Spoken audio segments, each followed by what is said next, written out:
Hello అండి, అందరికీ ఎలా ఉన్నారండి? బాగున్నారా? ఈరోజైతే మనం జీరా రైస్, అది కూడా నెయ్యి వేసుకొని సింపుల్గా టేస్టీగా ఎలా చేయాలో నేను మీకు క్లియర్గా ఎక్స్ప్లెయిన్ చేసేస్తాను. చాలా సింపుల్గా టేస్టీగా ఉంటుంది. ఈ పద్ధతిలో ఎప్పుడన్నా మీరు ట్రై చేయకపోతే డెఫినెట్గా ట్రై చేయండి. ఎలా ఉందో కూడా కామెంట్ రూపంలో నాకు తెలియచేయండి. సో ఈరోజైతే మనం జీరా రైస్, దానికోసం ఫస్ట్ అయితే మనం ఆల్రెడీ రైస్ పెట్టేసాము, అది అవుతూ ఉంది. వేడి అన్నమే అంటే వేడిగా ఉంటే నాకైతే చాలా నచ్చుతుంది. వేడిగా తింటే ఆ టేస్ట్ సూపర్ ఉంటుందన్నమాట. డెఫినెట్గా మీరు కూడా ట్రై చేయండి.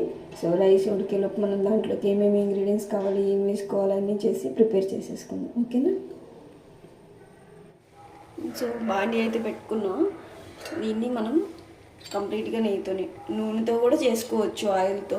బట్ నేనైతే ఎప్పుడు చేసినా నెయ్యితోనే చేస్తాను అనమాట. సో నెయ్యి కొంచెం వేసుకున్నా. నెయ్యితో చేసుకుంటే చాలా టేస్టీగా ఉంటుంది. సో దీనికోసం నెయ్యి వేసిన వెంటనే హోల్ గరం మసాలా ఉంటుంది కదా, మీ ఇష్టం. లవంగాలు ఒక 2-3, బిర్యానీ ఆకులు, దాల్చిన చెక్క,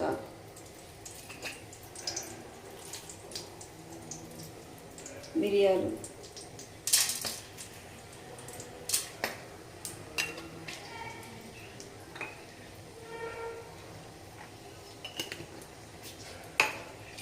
ఇంకా దీనిలోకి టేస్ట్ ఆలు అవి వేసుకుంటే ఇంకా బాగుంటుంది. అవి కూడా వేసేస్తాను మనం. కొన్ని ఇలాచి ఒక 2-3 వేసాను.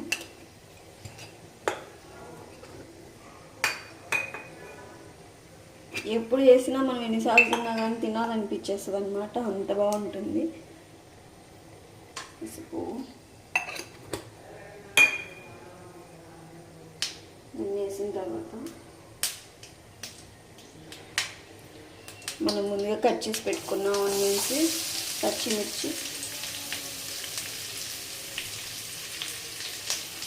పచ్చిమిర్చి ఇంకా ఆలు,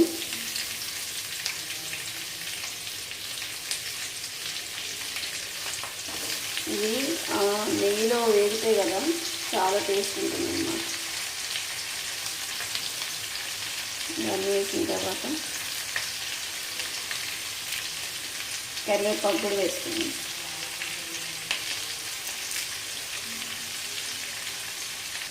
మొత్తం ఒకసారి కలిపేసుకోండి. మనకి కొంచెం బాగా వేసుకొని బంగాళదుంప ముక్క అనేది ఉడకాలి. మీరు నెయ్యి అవైలబుల్గా లేకపోతే ఆయిల్తోనే చేసుకోవచ్చు.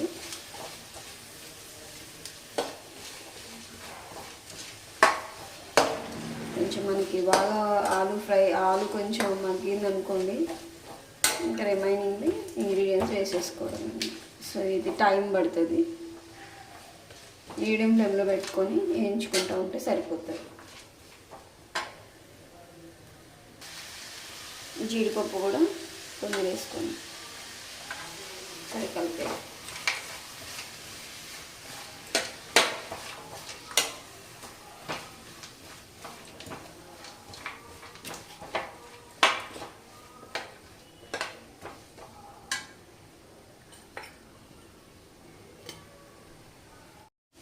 మనకి ఆలు కూడా ఉడికేసింది. ఇవన్నీ మగ్గిపోయినాయి కదా, మనకి ఆలు ఉడికిందా లేదా అనేది మనం ఇలా ప్రెస్ చేసైనా చెక్ చేసుకోవచ్చు. లేకపోతే మనకి కన్సిస్టెన్సీ అనేది, ఉల్లిపాయలు అనేవి కలర్ చేంజ్ అవుతూ ఉంటాయి కదా. మనకైతే ఆలు కొంచెం ఉడికేసింది అన్నమాట. ఇప్పుడు ఈ కన్సిస్టెన్సీలో ఉన్నప్పుడు మనం ఉప్పు అవి యాడ్ చేసుకుంటే సరిపోతుంది.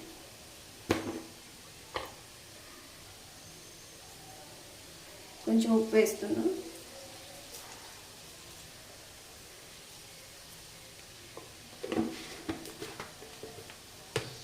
ఒకసారి మొత్తం కలుపుకోవాలి. ఉప్పు ముందే ఎందుకు వేయలేదండి, కొంతమంది మన ఇష్టమే అది.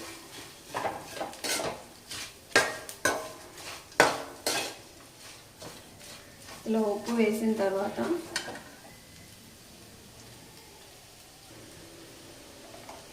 షాజీరా వేస్తున్నా.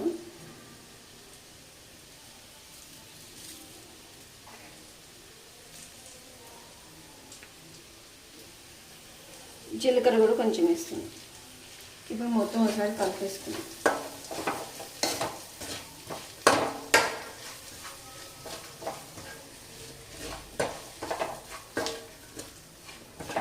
ఇంకా జస్ట్ దీన్ని ఒక 1.5 మినిట్ అలా ఉంచేసేసి రైస్ని ఇందులో కలిపేయాలి.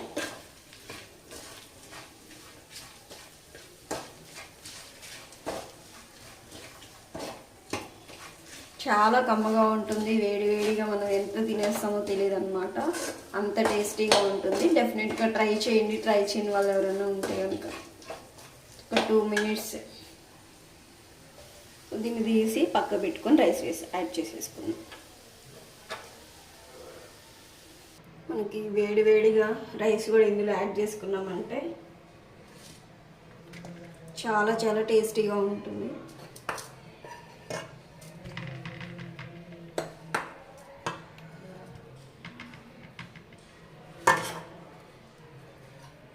మొత్తం ఇది ఒకసారి కలిపేసుకుంటే సరిపోతుంది.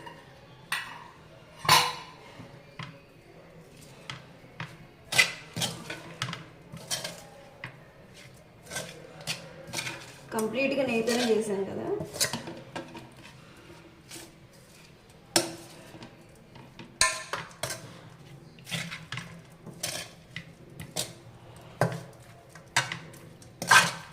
నేను సరిపడంతా రైస్ యాడ్ చేసుకొని కలిపేసుకుంటే సరిపోతుంది.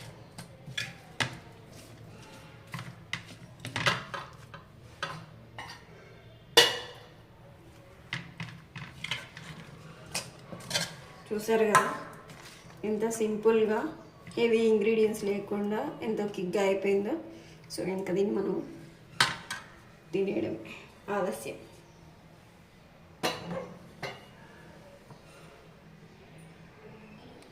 ఇంకా మనం ప్లేట్లోకి సర్వ్ చేసుకుందాం.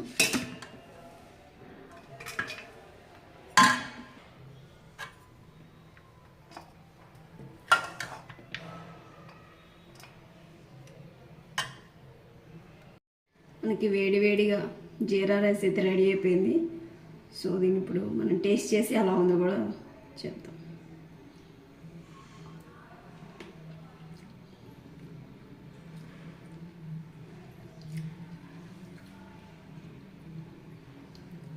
చాలా బాగుంది.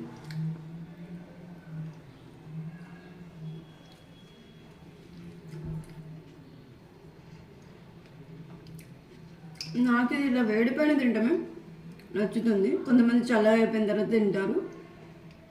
ఇలా వేడిపోయిన తింటేనే నాకు చాలా ఇష్టం. డెఫినెట్గా మీరు కూడా ట్రై చేయండి. ఎలా ఉందో కూడా కామెంట్ రూపంలో తెలియచేయండి. వీడియో నచ్చితే లైక్ చేయండి, షేర్ చేయండి, సబ్స్క్రైబ్ చేసుకోండి. Thank you for watching. Bye.